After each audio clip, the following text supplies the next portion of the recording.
Jaribu kuwaza matatizo yangekuwa kwako ingekuwaje. Hakuna nependa haya matatizo na yakikukuta nauma. Utasema kwa wapi Mungu, yamenizidia haya machungu. Na muda huu kwa sababu nimesema tutumie muda mchache kuwepo hapa, naomba ni watambulishe mkazi wa Radio Adams kabla aje azungumze machache, lakini pia na upande wa serikali na wao waje watambulishe watu wao. Niombe wafanyakazi wa Adams FM popote pale mlipo, mimi ninayezungumza na niliyepo hapa mbele yenu, mimi ni Chungwa ama unaweza kuniita Elia Chungwa. Ni meneja wa vipindi na maudhui wa Radio Uplands, na hapa nilipo ni mwenyekiti wa kampeni ya Tunaishi Nao. Nafanya vipindi vya michezo. Sports Line ni saa 2 mpaka saa 3 usiku. Sports Power ni saa 4 mpaka saa 7 mchana, na nawasomea habari ya kila siku saa 2 kamili asubuhi. Kulia kwangu mnayemwona anaitwa Ephraim Donald, maarufu kama mkemia mkuu wa mikeka, na yeye kwa taaluma yake ni daktari, lakini anasikika zaidi kwenye vipindi vya michezo, na hivyo ni Sports Power saa 4 mpaka saa 7 mchana na Sports Line saa 2 mpaka saa 3 usiku. Wasalimie watu wa Itunduma kwa kuwapungia mkono. Anayefuata kulia kwangu anaitwa Shiraz George, maarufu kama Masai Mtukazi.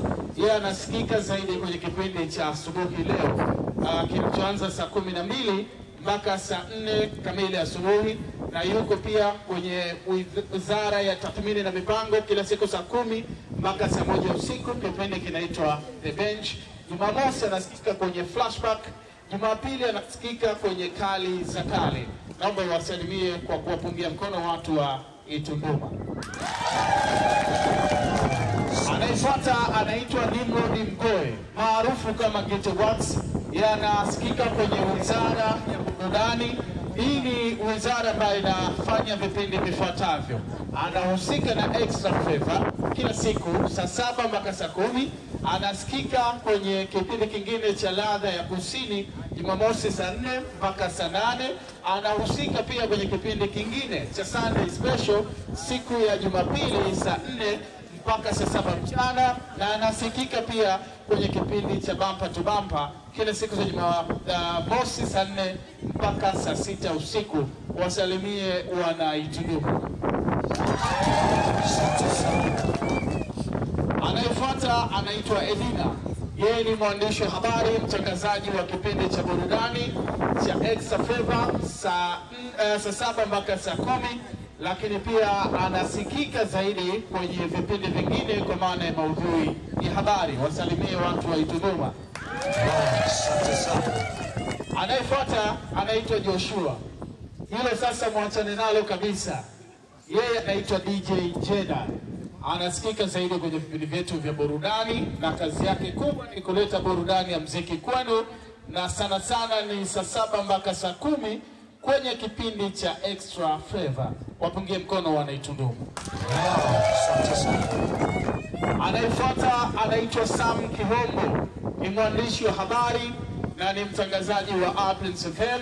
Kipindi chake ni cha Night Show kuanzia siku ya Jumatatu mpaka Jumatatu, ingawa siku zake anaingia Ijumaa, anamaliza Jumatatu kwa maana ya wikendi, lakini pia anaandika habari za biashara na uchumi.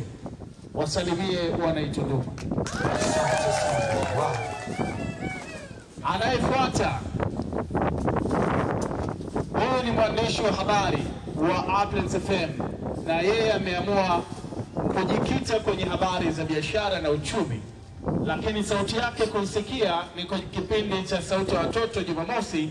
Anaitwa Atu. Wapungie mkono, wasalimie watu wa Itunduma.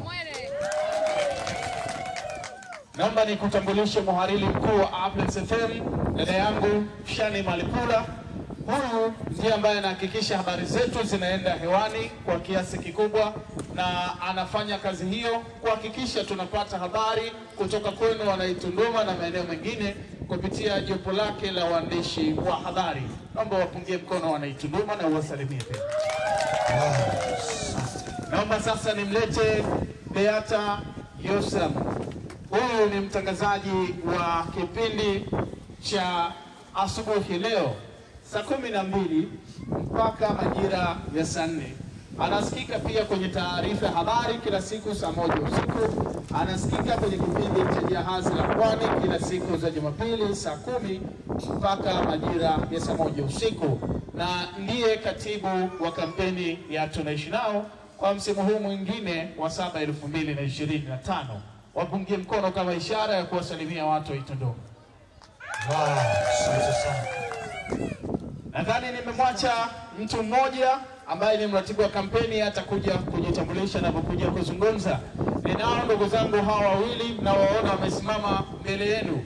Hawa ni idara ya digital.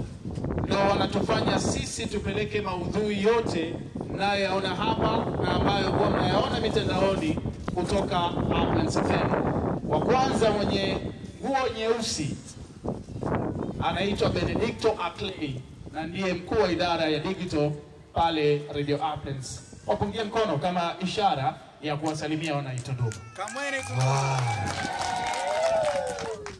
Mnayemwona mbele yenu anaitwa DJ Luka Show. Yeye pia ni mkuu wa idara ya muziki Uplands FM, na hapa pia anatusaidia kwenye eneo hilo la digital kuhakikisha kwamba kila tunachokifanya hapa kinaenda mitandaoni. Na kama na ndugu yako yuko mbali saa hii ambako hawezi kusikiliza Uplands FM, hawa ndio ambao wanatufanya tuonekane huko. Wapungie mkono Luka Mgaya ama DJ Luka Show. Yes. Kwa nafasi yangu ilikuwa ni kufanya utambulisho kidogo kwa baadhi ya wafanyakazi ambao tumefika hapa kutokea Uplands FM. Kinachokosekana ni timu nzima kwa sababu wenzetu tumewaacha na wanaendelea na majukumu yao kama kawaida. Ni hatuwezi kuondoka ofisini wote tukafika hapa. Tunachojali ni kwamba sisi ambao tumewakilisha tumeungana na wananchi wa Itunduma. Tunaishi nao.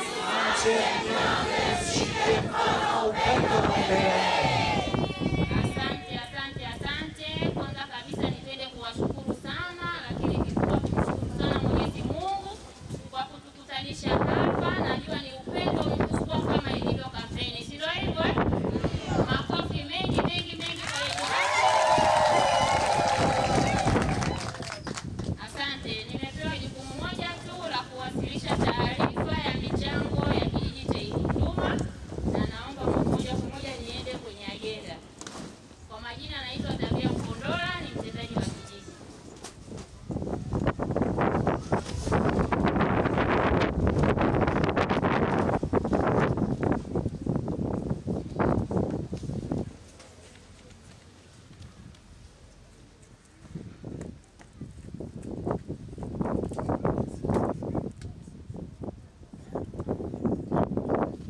Asante. Basi naomba nianze kwa kila kitongoji. Michango iko kama ifuatavyo. Kitongoji cha Malolo kimetengea kiasi cha shilingi 711,000. Kitongoji Niombe sasa makofi tupige baadaye akishamaliza michango yote. Kitongoji cha Ikorinto kimetengea kiasi cha shilingi 95,250. Kitongoji cha Nyamagala shilingi 140,000. Kitongoji cha Ibumirainga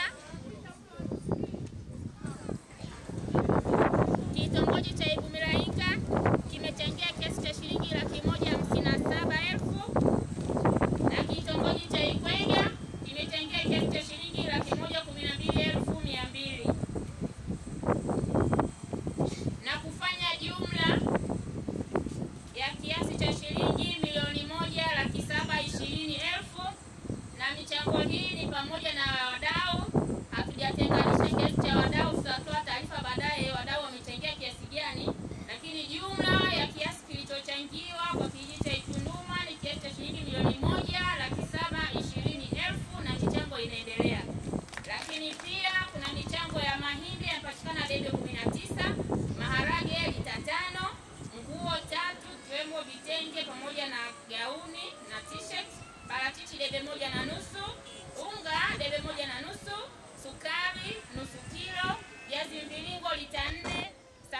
miche miwili na chumvi paketi 3.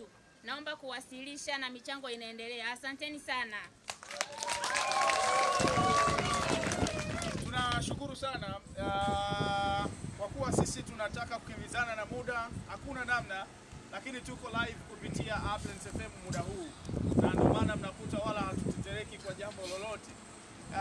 Tunashukuru pia wananchi wa Itunduma kwa nguvu kubwa ambayo umeionyesha kupitia michango ambayo umeitoa. Mmefanya kazi kubwa na kwa pamoja tumeungana kwa ajili ya mama yetu Eva Mfilinge. Sasa naomba nikukaribishe mratibu wa kampeni ya Tunaishi Nao.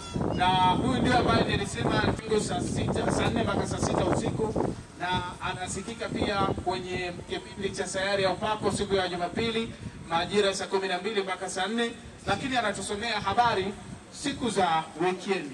Yeye ndiye mratibu wa kampeni. Kazi yako ndugu yangu, naomba uje kwanza utambulishe baadhi ya wadau ambao tumeambatana nao, lakini pia utakuja kutuambia michango ambayo imekusanywa na wana Aflens FM, wale ambao wanatusikiliza na wale ambao tumeambatana hapa hii leo, na kisha tutazungumza machache kuhusiana na kampeni yetu ya Tunaishi Nao. Karibu sana mratibu. Bwana Yesu asifiwe. Amen. Tumsifu Yesu Kristo milele. Amen. Mwana kondoo ameshinda, tumfuate. Salamu alaykum. Alaykum salam. Pamoja na nyingine nyingi ambazo tunazitumia, basi itoshe tu kwamba hizo ni uwakilishi tu wa salamu zetu zote, na ama naweza kusema kwamba itifaki imezingatiwa. Jamani kamwene? Amen. Tunawashukuru sana kwa itikio kubwa, kwa namna ambavyo mmeweza kujitokeza siku ya leo kwa ajili ya kushiriki nasi kwa jambo hili la kampeni ya Tunaishi Nao kwa ajili ya Eva Mfilinge. Mwenyezi Mungu awabariki sana. Na tumepita maeneo mbalimbali kupitia kampeni ya Tunaishi Nao katika misimu yote 6 iliyoisha, huu ukiwa ni msimu wa 7. Itunduma, jipigieni makofi. Nasema jipigie makofi kwa sababu watu wengi watakuwa ni mashahidi. Nilisema hata awali wakati tunafika hapa kwamba katika maeneo ambayo tumewahi kwenda kwa ajili ya kampeni ya Tunaishi Nao, wakawa na mwitikio mkubwa, mbali na michango ambayo waliweza kuchangia, lakini hata kujitokeza kama ambavyo mmejitokeza ninyi siku ya leo, basi ilikuwa ni Kidegembye, Nyombo pamoja na Matijanjola, bila kusahau msimu wa 2020 pale Mpeto. Lakini leo Itunduma pia mmetusurprise, mmefanya vizuri sana. Kwa hiyo hii yote inamaanisha nini? Inamaanisha kwamba tumeamua kujitoa kwa dhati ili tuweze kumsaidia mwenzetu ambaye anapitia changamoto. Hii yote inamaanisha kwamba wananchi wa eneo hili wako bega kwa bega na serikali ya eneo hili, na ndio maana imekuwa rahisi kuweza kujitokeza namna hii. Kama kungelikuwa na shida au changamoto kwenye eneo hilo, nina imani tusingeweza kuwa kama ambavyo tuko leo, si ndivyo ndugu zangu? Kwa hiyo tupige makofi kwa ajili ya serikali yetu pia. Lakini pia kuna muunganiko mkubwa ambao umefanyika kwenye eneo hili, nao si mwingine ni kutoka kwa wachangishaji wa kampeni ya Tunaishi Nao kutoka eneo la Itunduma. Wako wengi sana na wamekuwa wakifanya vizuri kwa mwitikio mkubwa wa wananchi wa eneo hili, na wenyewe pia tuwapigie makofi. Ndugu zangu, leo tuko hapa kwa ajili ya kuhakikisha tunamsimamisha mama yetu kwenda hospitali kutibiwa juu ya changamoto ambayo anaipitia. Tuendelee kutoa shukrani za dhati kwa wasikilizaji kutoka maeneo mbalimbali ambao wameshiriki na sisi kupitia kampeni ya Tunaishi Nao, na hata sisi wote ambao tumejitokeza hapa kwa kulitambua hili na kuona umuhimu wa kuendelea kuwasaidia wenzetu ambao wanapitia changamoto mbalimbali. Changamoto hizi kila wakati unapojaribu kutafakari, tunatafakari kwamba hawa wenzetu walizaliwa vizuri, waliishi vizuri, wakakua vizuri, wakasoma na mambo mengine yakaendelea. Lakini imefikia hatua ambayo ni ukubwani, leo mtu wamepata changamoto. Nafikiri kuna vitu tunahitaji kujifunza kwamba changamoto hizi ambazo zinaweza kujitokeza katika maisha yetu ni changamoto ambazo hazitazami uso wa mtu, kwamba huyu ni nani, anatokea wapi, ana wadhifa upi ama ana nafasi ipi katika jamii. Ni yeyote anaweza kukutana na changamoto hiyo, si ndio ndugu zangu? Tumeona na tumesikia kwamba mama yetu ambaye tuko naye hapa kupitia changamoto ambayo ameipata, ameweza kuuza baadhi ya vitu ambavyo alikuwa navyo. Watu wengine akasema kumbe alikuwa tajiri. Kama alikuwa na mashamba pamoja na ng'ombe, huyo alikuwa vizuri. Lakini ndugu zangu, naomba niseme leo unaweza ukao unavyo hivyo vitu vingi, lakini kama utaiuliza ile familia namna ambavyo walikuwa wanauza ng'ombe mmoja mmoja mpaka kufikia hatua hiyo, utagundua ni kwa nini walifilisika na kuishiwa. Amina. Kwa sababu ni unamuuza ng'ombe mmoja leo kwa shilingi labda 600,000. Unaenda kuhangaika kwenye matibabu inatumika 500,000 ama inatumika 300,000. Lakini bado haujapata mwafaka wa changamoto na tatizo hilo. Tafsiri yake ni kwamba fedha ile haijafanyaje na tatizo halijaisha. Suluhisho la kikao cha familia ambalo watakaa itakuwa ni kurudi kwenda kuuza ng'ombe wa pili, si ndio? Ng'ombe wa pili baada ya kumuuza naye watahangaika naye, lakini mwisho wa siku fedha itaisha, tatizo halijaisha. Ukisikiliza mama yetu ameanza kuumwa sio juzi au jana, sawa? Ana zaidi ya miaka 5 mpaka 6 anaumwa. Tafsiri yake ni kwamba katika kipindi cha miaka yote hiyo ambayo anaugua, hakuwa ni mtu ambaye amekaa tu na kubaki kwamba mimi sasa ninaumwa niendelee kubaki. Amekuwa akiendelea kuhangaika kuona namna ya kutatua tatizo lake, si ndivyo ndugu yangu? Kwa hiyo kama amekuwa akiendelea kuhangaika na kuona namna ambavyo anaweza kutatua tatizo lake, tafsiri yake ni kwamba ndio kipindi ambacho ameviuza vitu vingi alivyokuwa navyo vimeisha. Amina. Naomba ieleweke wazi kwamba sasa isije kaa inaonekana kwamba huyo mbona alikuwa na uwezo, alikuwa na ng'ombe pia. Ndugu zangu, ni vile tu kwamba jambo hili halipo kwako. Wenzetu wao wanasema hata kichaa anachekesha kiwa hatokei kwenye familia yenu, si ndio? Akipita hapa akifanya vituko, kuna wengine watacheka, lakini familia yake watalia. Uongo ndugu zangu? Watalia kwa sababu lile linalotokea linamgusa kabisa kwenye moyo wake. Huyu mimi ni mama yangu, huyu mimi ni shangazi yangu, huyu mimi ni baba yangu, si ndio? Lakini akipita mahali pengine, hata akivua nguo akalukaluka kwa barabarani, wengine ndio wataangua vicheko. Na kwa bahati mbaya sana sasa hivi wote tumegeuka waandishi wa habari. Siku hizi hata ajali ikitokea barabarani hawaanzi kumsaidia aliyepata ajali, ila mtu anakimbia kuangalia smartphone yake iko wapi, atoe password aanze kurekodi, si ndio? Sasa hivi kila mtu anataka akaposti TikTok, kila mmoja atataka akaposti Facebook, kila mmoja anataka akatume WhatsApp. Lakini wenye naye yule mtu wataumia. Tumeelewana ndugu zangu?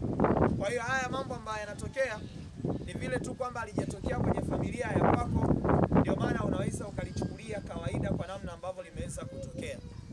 Lakini sambamba na hilo, tuendelee kuombeana ndugu zangu, na kumwomba Mungu pia kwa ajili ya changamoto hizi. Hizi changamoto sio ndogo kama ambavyo nimezungumza. Sawa ndugu zangu?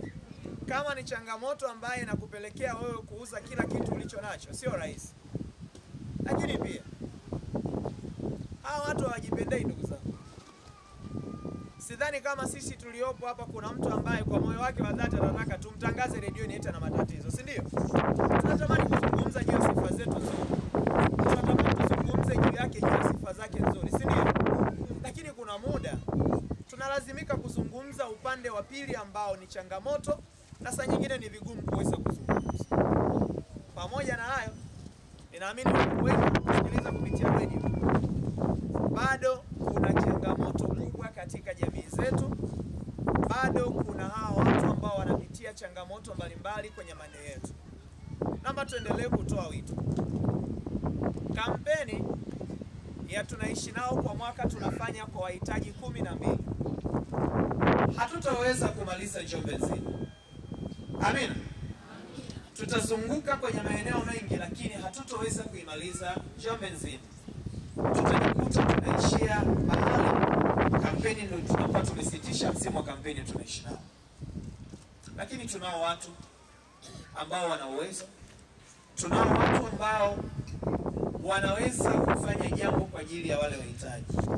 Naomba tuanze kutengeneza mazingira ya kufikiri kujitoa nje ya kamera kama hii hapa. Naeleweka vizuri?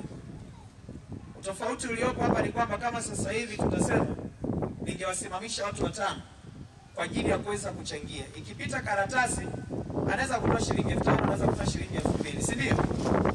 Ila nikimsimamisha mbele ya watu hapa atajitutumua kidogo, natoa laki. Si ndio? Natoa milioni. Si makofi na vigelegele vinapigwa. Tutende wema bila kufuata haya. Tuanze kufikiri kufanya. Unajua kuna muda unakaa unajiuliza. Kuna mtu anaumwa mahali. Yule mtu ana changamoto. Sio kama majirani na jamii inayomzunguka hawaoni. Sio kama kwenye kile kijiji hakuna watu ambao wana uwezo mzuri. Amina. Kuna watu tunamiliki akaunti za benki, lakini hakuna salio huko, si ndio? Lakini kuna mtu kwenye akaunti yake ya benki ana pesa nyingi ambazo hata akitoa haitikisiki. Sawa? Lakini kuna mtu anafariki kwenye eneo lile ambalo anaishi kwa sababu ya kukosa kiasi cha shilingi 500,000 za matibabu. Ila baada ya yule mtu kufariki, wale ambao tunaamini walikuwa na uwezo mkubwa katika kumsaidia ili aweze kwenda kwenye matibabu watajitokeza pale, na magari 3 yote atayaleta kwa ajili ya kubeba watu kuelekea kwenye mazishi. Si ndio? Unajua kuna muda inafikirisha kidogo Mtu ameumwa kwa muda mrefu, hayupo aliyefikiri kumchangia wala kumsaidia aende hospitali. Siku akifariki na wale wa mjini wote wanakuja, si ndio? Tena na magari. Mpaka wanaenda kukuta kwenye msiba kwenye ile nyumba yule mtu aliyefariki. Kuna magari ambayo hayapungui 15 mpaka 20. Yale yote ni magari ya ndugu. Si ndio? Sasa hawakujua kama naumwa. Nini ambacho kinafanya inatokea hili? Ni kwa sababu tumetengeneza utaratibu wa kwamba fulani huwa hatokei msibani, si ndio? Kwa hiyo nisipotokea msibani ninatakiwa niulizwe kwamba kwa nini siendi msibani. Ila hatuulizani kwamba hauguzi mgonjwa. Naomba tuanze kutengeneza huo utaratibu. Tumekuwa tukiulizana kwamba mahitaji tunasaidia. Nani muda mfupi wanaenda hospitali, na wengine saa nyingine hawafiki hata hospitali wanafariki dunia. Hii yote ni kwa sababu tunakutana nao katika kipindi ambacho wamechoka. Sijui kama naeleweka vizuri. Tunakutana nao katika kipindi ambacho wamechoka kiasi kwamba ni watu ambao wapo kwenye hali ngumu. Lakini swala la msingi, tunaacha kuwasaidia. Ovesti utanga ulimtama Wisangaufu. Sti utanga ka. Tunaweza tukamwambia hivyo mhitaji. Ni jambo ambalo ni gumu Ni jambo ambalo na swala la mtu kuondoka duniani halipo mikononi mwa maskini jeuri. Swala la mtu kuondoka duniani halipo mikononi mwa Wema Kibiki. Ila lipo mikononi mwa nani? Mwa aliyemleta duniani. Kwa hiyo sisi tutaendelea kufanya hivyo, ila tunaomba na nyinyi muendelee kutusaidia. Sawa ndugu zangu? Tuendelee kusaidiana. Hawa wahitaji waanze kusaidiwa katika maeneo yetu ili waweze kwenda hospitali na kutibiwa. Ili at least tumeshafanya, kwa sababu hizi changamoto inapoanza inakuwa ndogo, si ndio?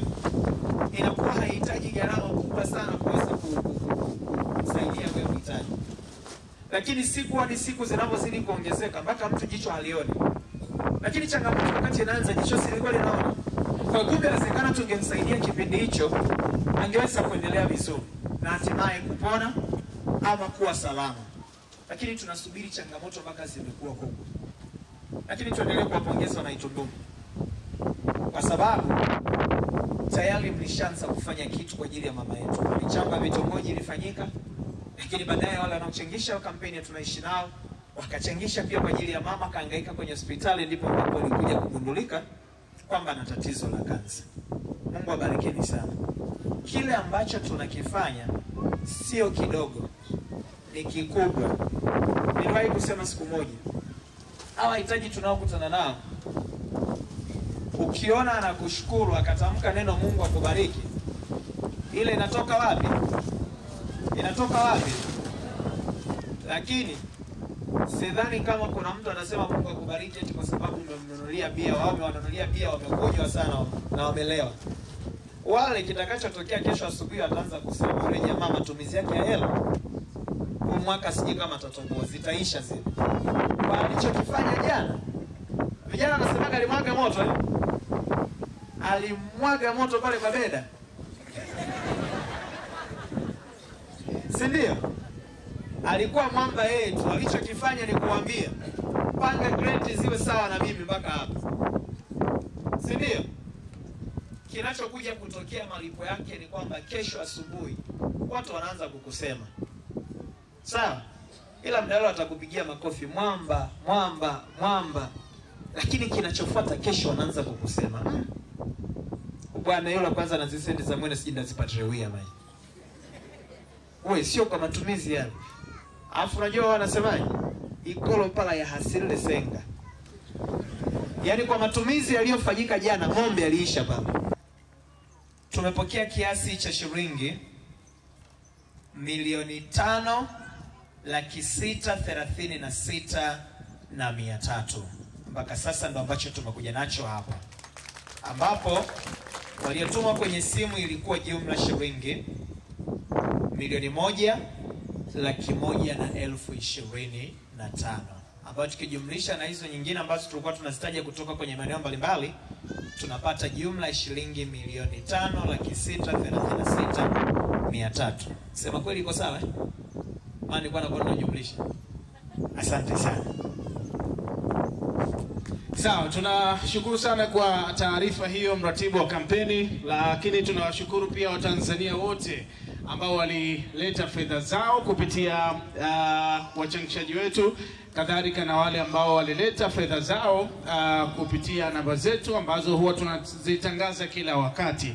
Naomba niweke sawa, ndugu zetu wa Nyombo mmeleta kiasi cha shilingi 242,042 na ndugu zetu wa Matiganjola mmeleta shilingi 180,000. Lakini pia muda huu tumepokea mchango kutokea pale Mtwango, kwaya ya Sinai KKKT, wao wameleta mahitaji hapa, na tumepokea mchango pia kwa Hans Luwanja kiasi cha shilingi 5,000 pamoja na Fai Mkinyimle na yeye ameleta kiasi cha fedha.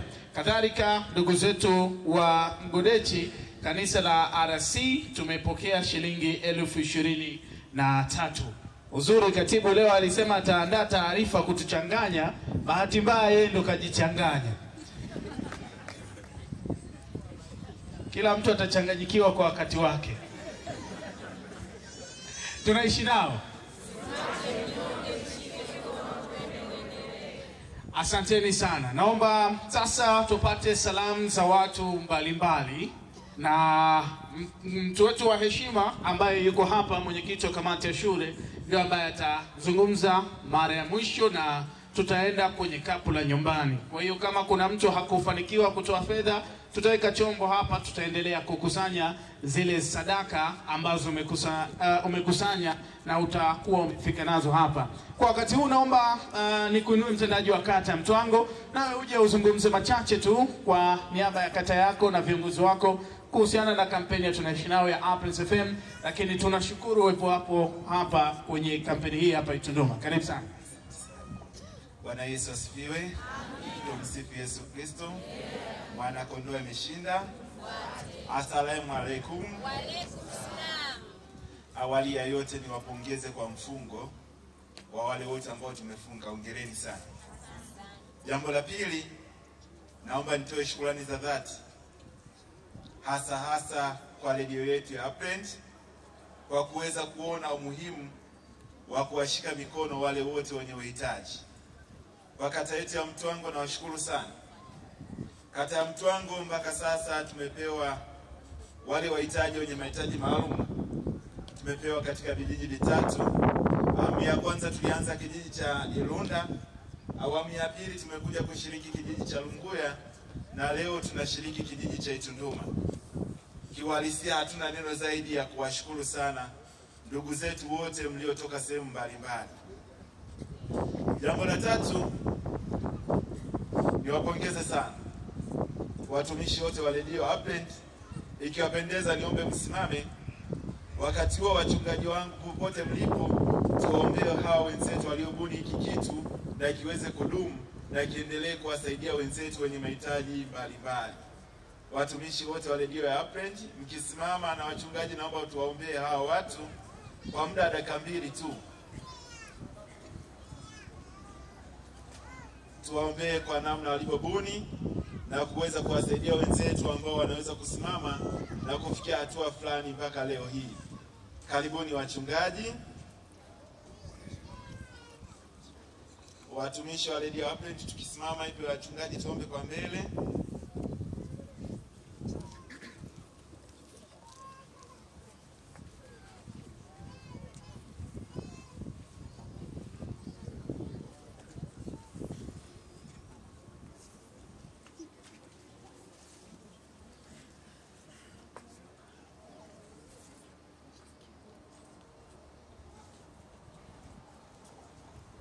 Tuombe.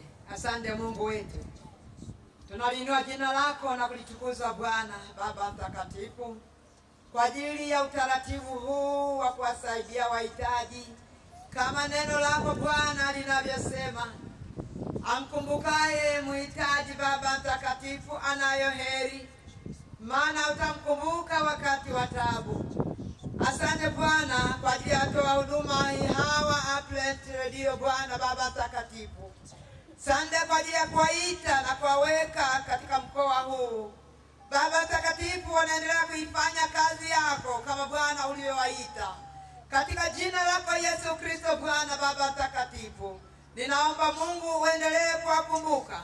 Ninaomba Bwana uendelee kuwakumbuka kama neno lako Baba mtakatifu lilivyosema. Katika jina lako takatifu na uweka ongozi. Mungu uendelee kuona. Asante kwa ajili ya mipango yote ambayo Bwana wameipanga, na zaidi sana kwa ajili ya mwaka wa Bwana wa 2025. Mungu naomba uwatangulie katika utendaji wa kazi. Bariki afya zao Baba mtakatifu. Ofisi nzima na iweka kwako. Uongozi Bwana upate kuwatangulia. Mungu wangu wa mbinguni, uwajalie haya kama Bwana uliowaita na kuwaweka waendelee na huduma hii. Katika jina lako takatifu ninaomba na kuamini. Amina. Amina. Bwana akubariki, akulinde. Bwana akuangazie nuru za uso wake na kufadhili. Bwana akuinulie uso wake, akupe amani. Katika jina la Baba na la Mwana na la Roho Mtakatifu. Amen. Amen.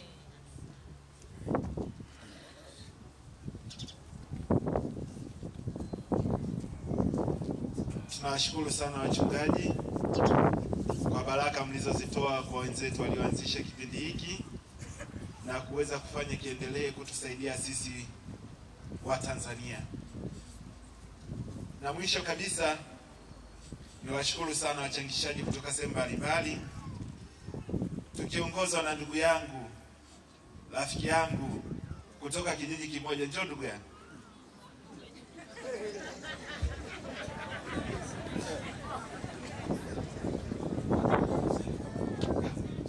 Tuko na ndugu yangu Pamba Nyepesi kutoka kijijini kwetu. Hongera sana. Mungu tusaidie, mtulinde, mtuombee.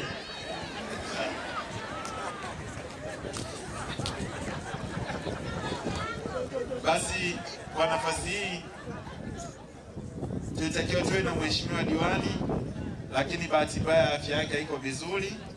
Yuko matibabu Ikelu.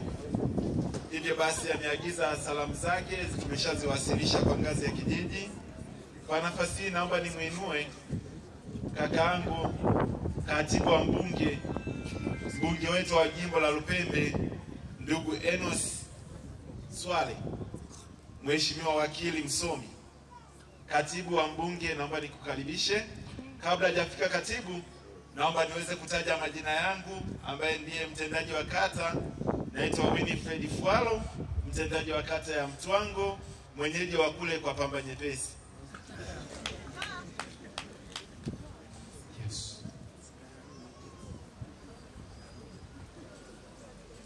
Tunaishi nao. Asante sana. Tunaishi nao. Oye. Asante. Kwa jina naitwa Creighton Patrick Rulambo. Kama alivyosema mtangulizi wangu, mtendaji wetu wa kata ya Mtwango, mimi ni katibu wa mbunge wa jimbo hili la Lupembe. Mheshimiwa mbunge wetu anayeitwa Edwin Enos Swale. Nimesimama hapa kwa niaba yake, kwanza kutoa shukrani kubwa sana kwa waasisi wa umoja huu ambao ni Uplens FM. Ninawashukuru sana kwa niaba ya mheshimiwa mbunge kwa kuanzisha jambo jema ambalo linaungwa mkono na watu wengi sana walio wema na wenye mapenzi mema. Tunawashukuru sana. Ninyi akina Fikirini, kwa kweli mlifikiria vizuri sana. Mlifikiria kitu kizuri ambacho kinaungwa mkono na watu wengi. Na jambo moja wapo ambalo nishukuru kipekee sana. Katika jimbo hili la Lupembe tumepata bahati ya kutembelewa na huduma hii kwa mara nyingi sana, vijiji vingi sana. Ninakumbuka kwamba tumetembelewa na kijiji cha Yalalo, lakini nakumbuka Wanginyi kule kata ya Matembo. Lakini nakumbuka sana tumetembelewa kijiji cha Irunda, Lunguya, Nyombo na leo tuko Itunduma. Tunasema asante sana. Lakini niwashukuru sana viongozi wa kanisa, watumishi wa Mungu, mnatutia moyo sana. Tunashukuru tupo pamoja. Tunawashukuru sana viongozi mbalimbali wa serikali, kiwepo serikali ya kijiji, lakini ya kata, mtendaji wa wadi ukiwakilisha mahali hapa. Pelekee salamu kwa mheshimiwa diwani, tunashukuru kwa salamu zake. Lakini tunashukuru sana viongozi wa kutoka sehemu mbalimbali. Nimemwona mheshimiwa diwani anayetoka Ituraumba pale na wenzie pale, ndugu yetu Mkani pale. Tunashukuru sana na viongozi wote mnaotoka sehemu mbalimbali. Lakini tunashukuru sana wazee wa asisi. Tunawashukuru sana viongozi wa chama. Tunawashukuru sana watu wote mliokusanyika hapa kwa mapenzi mema kabisa. Karibuni sana Itunduma.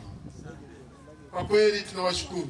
Ndugu zangu waandishi wa habari na watu wote, tunashukuru sana. Hili ni jambo ambalo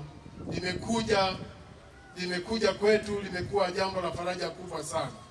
Na sisi tunajifunza kitu. Tumejifunza kitu. Siku hadi siku tunaendelea kujifunza na tunaendelea kuona kwamba sasa na sisi tuendelee kufanya nini. Lakini naomba niseme kwamba salamu hizi zote ndugu yetu muasisi, au ningesema kama sitakosea lugha, mkurugenzi wa tunaishi nao, hizi salamu mimi nazichukua nazipeleka kwa mheshimiwa mbunge, na ninadhani kwa jinsi ninavyomfahamu mheshimiwa mbunge atazipokea na atafurahi sana. Atafurahi sana, na kwa sababu yeye ni katibu wa wabunge wote wa mkoa wa Njombe, naamini kabisa mbegu hii itaendelea kupandwa na kupandwa na kupandwa, hatimaye itamea na kukua, itaingia kwa wabunge wote, watawaungeni mkono sana kwa jambo hili jema. Mimi nitakwenda kumwambia mheshimiwa mbunge. Hilo naomba nifunge kwa hilo. Baada ya kusema haya yote, nasema asanteni sana ninyi nyote mliokusanyika mahali hapa. Tuko pamoja na tutaendelea kuwa pamoja katika hili jambo. Asanteni sana. Makofi tena tafadhali. Na kushukuru sana katibu wa mbunge, na kwa niaba ya mheshimiwa mbunge tunaomba pia utufikishie salamu zetu kwamba sisi kama Applets FM tunaendelea kuunga mkono, kwa sababu na yeye anatuunga mkono wakati wote kama ambavyo amekutuma, tuko wote hapa. Sasa kabla sijamwinua ndugu yetu mgeni wetu wa heshima ambaye atatuongozea kabla nyumbani, niliarifiwa kwamba yuko diwani wa kata jirani, kata ya Itulahumba. Naomba kaka yangu kwa nafasi hii nikupe uje uzungumze na wananchi, kwa sababu hata kipindi ambapo tuliwahi fika Ihanzuta walikuwepo pia na wanaitunduma ambao walikuja kukunga mkono. Karibu sana mheshimiwa diwani wa kata ya Itulahumba, Bwana Tobias Mkane. Makofi tafadhali. Asante sana. Dr. Samia Suluhu Hassan oye. Mheshimiwa mbunge wetu, ndugu yetu Enos Swale oye. Waheshimiwa viongozi wote tulioko hapa oye. Mheshimiwa mwenyekiti wetu oye. Na Applets yenyewe oye. Na nyinyi wenyewe oye. Ndugu zangu, mimi nisingependa niwe na maneno mengi sana.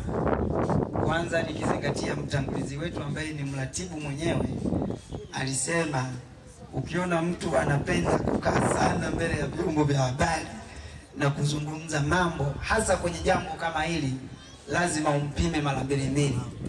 Na mimi nisingekuwa sehemu ya hao watu, na ninaomba nisamehewe sana. Nimesimama hapa kwa sababu nimeitwa. Jamani, mmenisamehe kwanza. Kwa hiyo ndugu zangu, mimi nimekuja hapa, lengo langu ni moja tu, ni zuri, ni kuja kuunga kampeni hizi za Tunaishi Nao. Na kwa bahati nzuri hawa ndugu zangu wa Wangama, mimi ni ndugu zangu, ninakaa hapa, ninaishi hapa, tunasaidiana mambo mengi sana, na matukio ya namna hii yamefanyika hata kwenye kata yangu pale Itulahumba wamekuja. Kwa kweli watu hao wana moyo mzuri sana. Mmezungumza wenzangu maneno mengi sana, na mimi sipaswi kuyarudia haya. Kama ni shukrani mmetoa nyingi sana, na mimi pale wamepika mara nyingi sana. Na kuna wakati nilisema kama jambo hili lingekuwa ni mradi, yani ni mradi kwamba unaweza kuomba leo tuko hapa Itunduma na kesho tukawe pale Inyamalo na kesho kutwa sio tuzunguke tuende wapi, tungeomba tena kwamba tunapenda mkusanyiko kama huu tukaupanye na sehemu nyingine. Uongo kweli jamani? Lakini kwa sababu jambo hili ni matatizo, na kwa kweli wenzetu hawa waombe wakapatwa na haya matatizo, basi rai yetu ni kwamba mimi niombe tu, tunaposikia mhitaji yuko na mahali pengine, tuwe na moyo wa kuendelea kumchangia, lakini tuombe Mungu atuepushie matatizo haya, kwa sababu ndugu zetu, rafiki zetu, baba zetu, mama zetu, shangazi zetu, ama ndugu wote wanapopikwa na matatizo haya hawapendi, na yamekuwa yakiwa shida sana, hasa kwenye maeneo yao ya familia. Wamezungumza vizuri sana, na wakati fulani yanaumiza hata vipato vikubwa sana. Sasa mimi niseme ndugu zangu, nimekuja kumuunga mkono ndugu yangu Nyagawa mwenyekiti. Mchango wangu nimekabidhi hapo tayari, nimeshaufikisha jamani. Nimechangia 20,000 sisajitaja hapa. Tumemsupport ndugu yetu, lakini tulikuwa na michango ilikuwa inaendelea huko. Baada ya kusema haya, nasemeni asanteni sana, nashukuru sana kwa kunipa nafasi. Mungu awabariki sana. Naongeleni sana. Asante sana. Sawa, tunakushukuru sana mheshimiwa diwani wa kata ya Itulahumba. Kwa sasa naomba nikulete mwenyekiti wa serikali ya kijiji cha Itunduma. Wewe utazungumza machache tu, lakini utamwinua mgeni wetu wa heshima ambaye atazungumza pia machache na atatuongozea kampeni. Karibu sana mwenyekiti.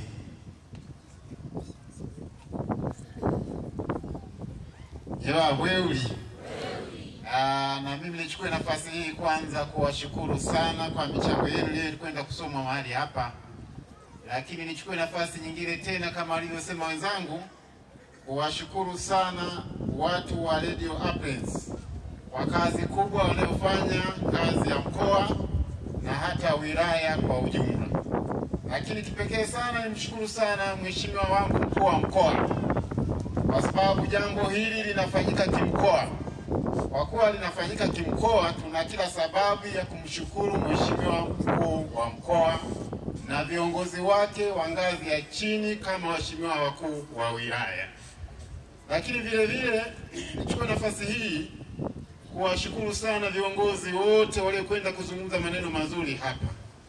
Labda kwa kuwa nimepewa nafasi kwamba na mimi nizungumze machache, jambo la kwanza ambalo ninastahili kuzungumza kama mwenyekiti wa serikali, tukiungana na wenzangu na wananchi wote wa mkoa wa Njombe, masuala haya ya ugonjwa, jambo la kwanza linapokuwa linataka kuanza, jambo la kwanza ninaomba sana ndugu wananchi wa mkoa wa Njombe kwamba jambo hili tunastahili kila mmoja kwa nafasi yake kwenda kupima afya, kwa sababu matatizo mengine yanajitokeza, tunakuwa na maswali mengi ya kujiuliza, hapa nini na nini.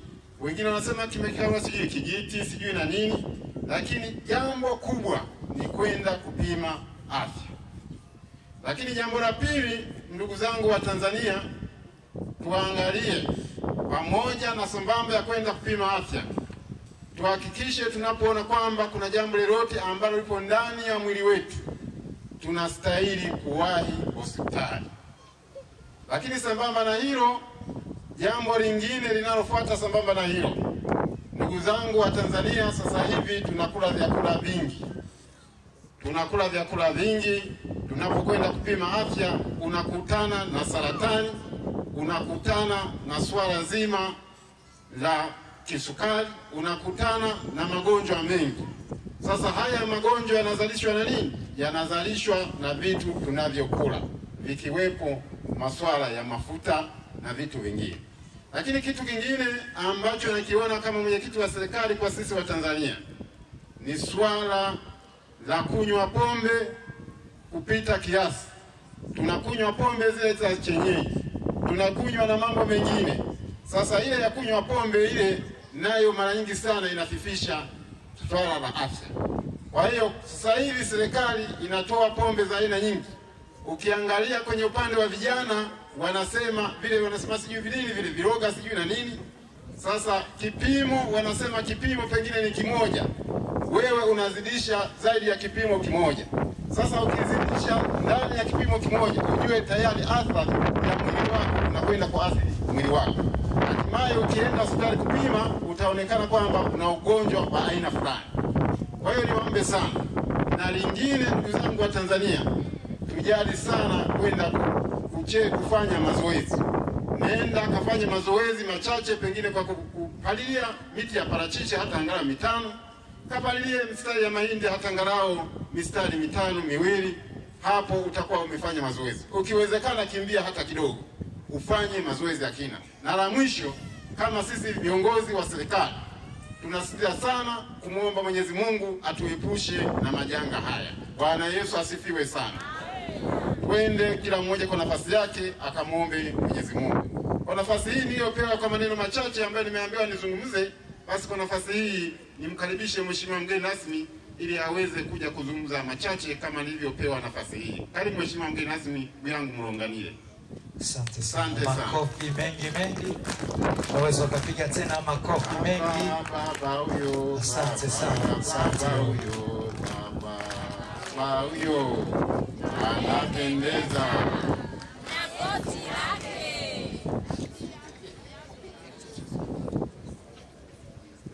Bwana Yesu asifiwe.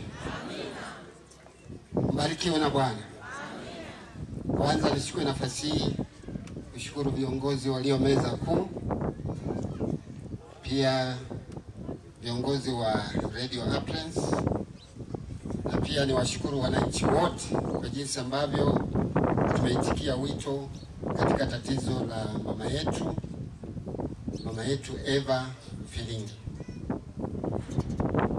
Niwashukuru viongozi wa Appliance kwa jinsi ambavyo umetoa elimu hapa.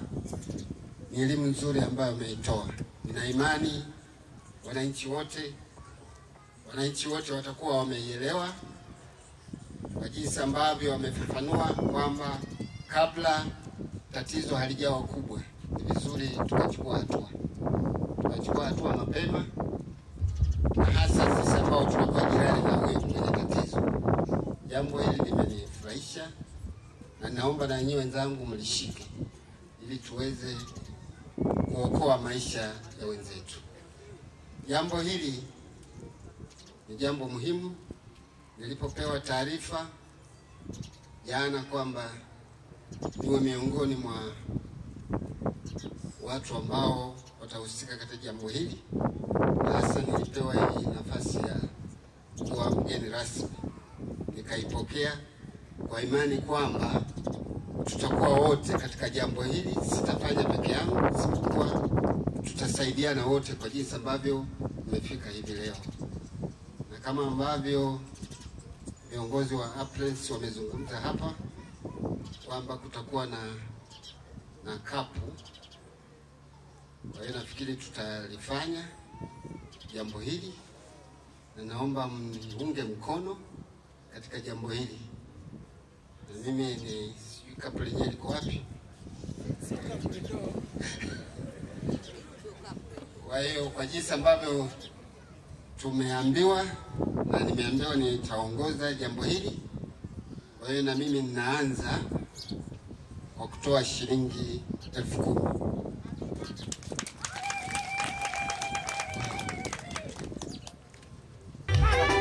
Wengi wao wanalia na mambo ya dunia, wengi wao wanateseka na mambo ya dunia.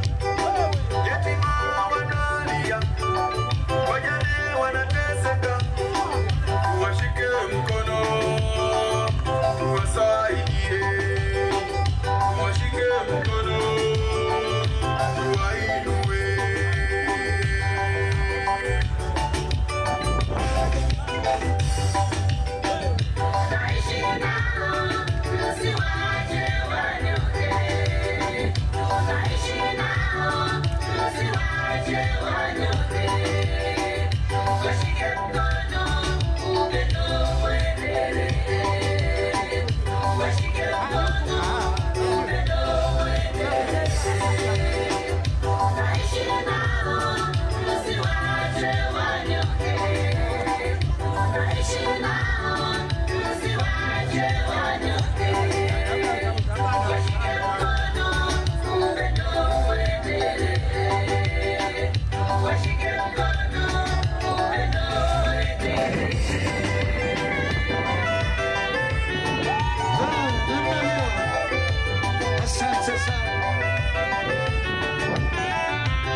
Lakini nyakati za sasa watu wanapenda mali, watu wanapenda pesa.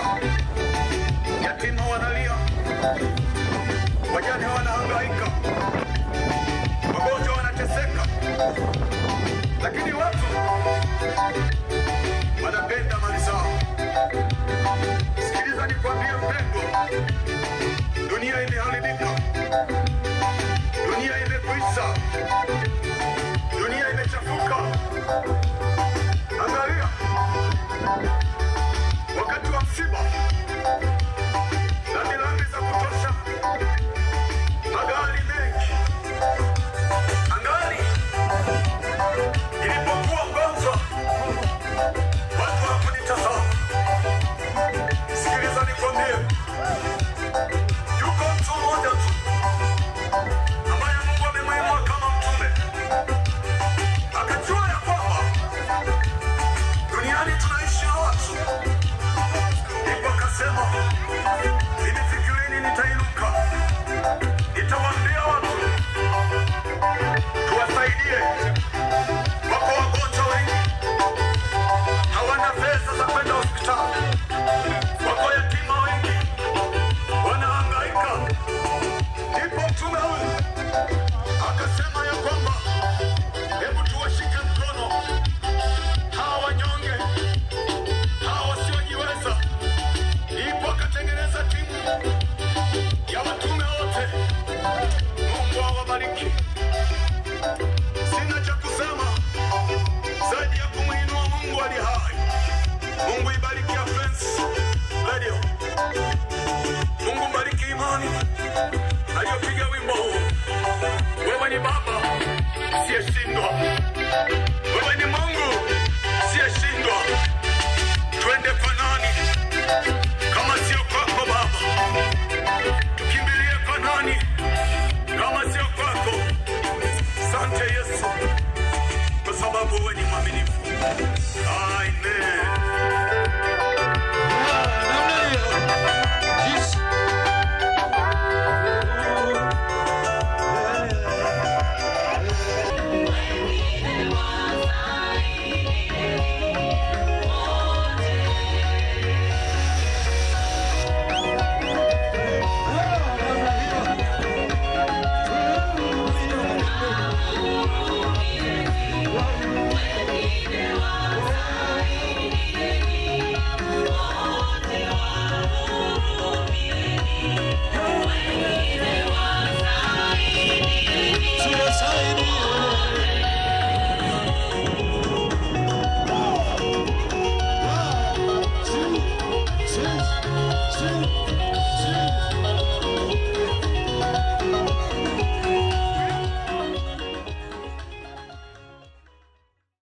Serikali mwanzo walisoma kiasi cha shilingi milioni 1,720,000, lakini imeongezeka 819,500. Kwa maana hiyo sasa mchango wa serikali ya kijiji cha Itunduma jumla yake ni milioni 2,539,039. Tumeweka kapu hapa, tukasema kapu la nyumbani kimepatikana kiasi cha shilingi 472,200, ile ya mwanzo ambayo sote tulipita kuchangia. Lakini nikasema wanawake na mje mweze kuchangia. Mmechangia kiasi cha shilingi 73,000. Wakaja wanaume wamechangia shilingi 93,100. Lakini pia hapa sijui aliyeshinda ndo ambaye alikimbia juzi au inakwaje, lakini neno la Mungu linasema farijianeni ninyi kwa ninyi, hamna haja ya kuchekana. Mashabiki wa Yanga wametoa shilingi 49,500. Nafikiri ingekuwa vizuri mngejipigia makofi kabla sijasema Simba wamepata shilingi ngapi. Mashabiki wa Simba wamepata shilingi 1,500,000.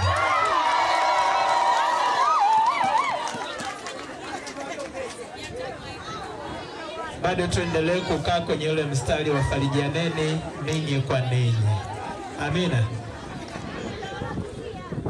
Amejulikana aliyekimbia juzi eh?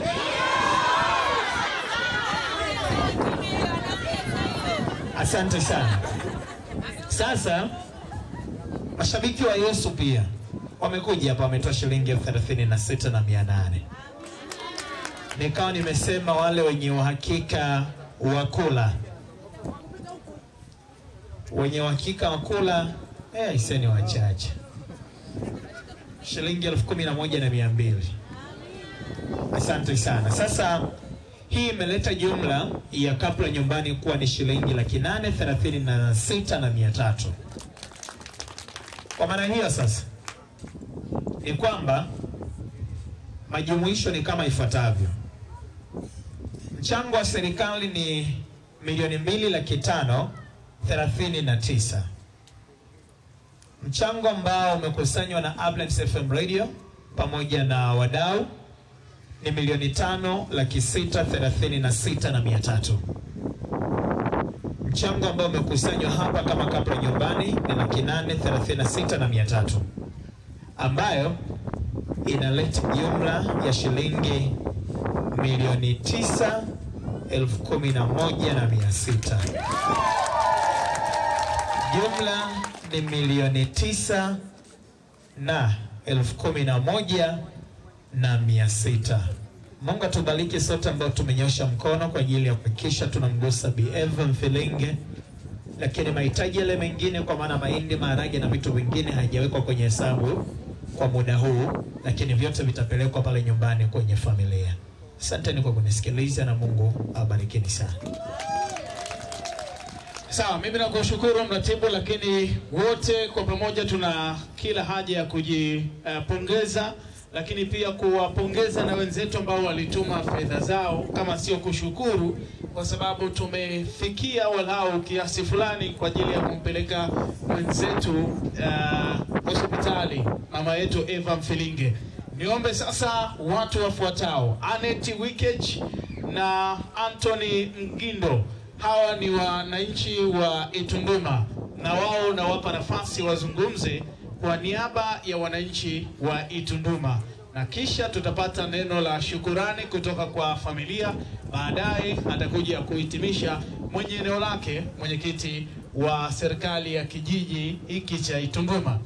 Hawa ambao nimewataja wapo.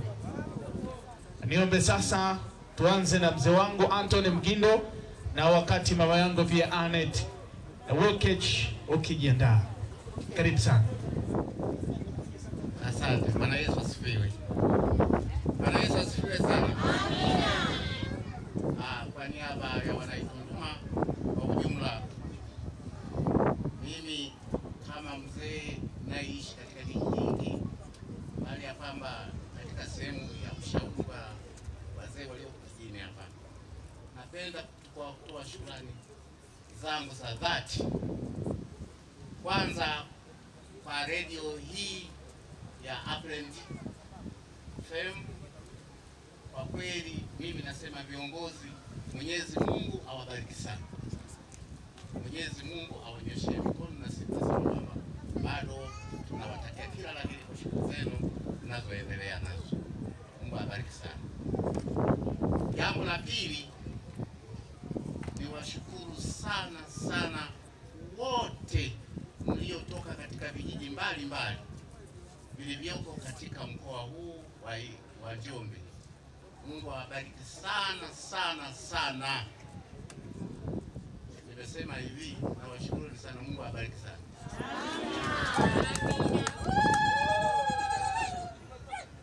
Na vile vile niwatakie kila la heri.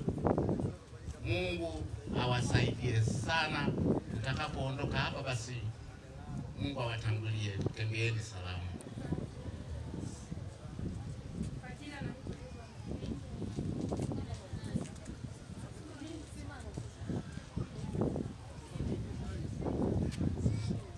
Kwa jina naitwa Eva Mfilinge.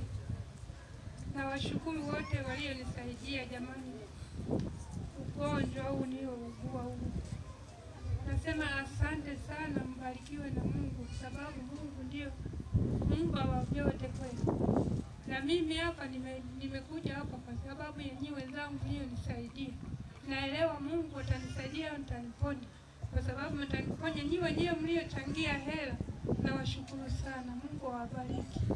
Sina mengi zaidi ya kuongea, lakini Mungu anayejua na yote atawalinda na nyinyi wenzangu, na mimi ninapoenda huko mniombee nikapone. Jamani, sisi tuwashukuru wananchi wote wa Itunduma, lakini tunawashukuru na wa maeneo ya jirani. Hapa nazungumzia Ibumila, Ikando, Kichiwa, Mtwango, Lunguya, Sovi, wote ambao wamekuja hapa kwa ajili ya kujumuika na sisi. Tunaamini sisi kama Radio Uplands tunatumika tu kama kiunganishi, na ndio maana tumefanikiwa kuungana kwa pamoja na tukapata hizi fedha ambazo tunawasaidia wahitaji. Kesho asubuhi tutatangaza mhitaji mwingine ambaye tutakwenda kumshika mkono Jumanne ijayo tarehe 18. Ninachowaomba muendelee kuifuatilia radio yetu, muendelee kutusikiliza kila mara, lakini msichoke pia kwa kutoa michango yenu ili tuwahudumie wenzetu kama ambavyo tumefanya hapa. Tunaishi nao. Baada ya kusema hayo, niseme ndo tunahitimisha matangazo yetu ya moja kwa moja kutoka hapa Itunduma, na marejeo ya hiki ambacho kimefanyika muda huu. Baadaye tutasikiliza Uplands FM kuanzia saa 4 mpaka saa 6 usiku kupitia kipindi cha mapito yangu. Lakini wakati tunakata matangazo, wananchi mliopo hapa msiondoke, kwa sababu kuna matangazo ya serikali ngazi ya kata.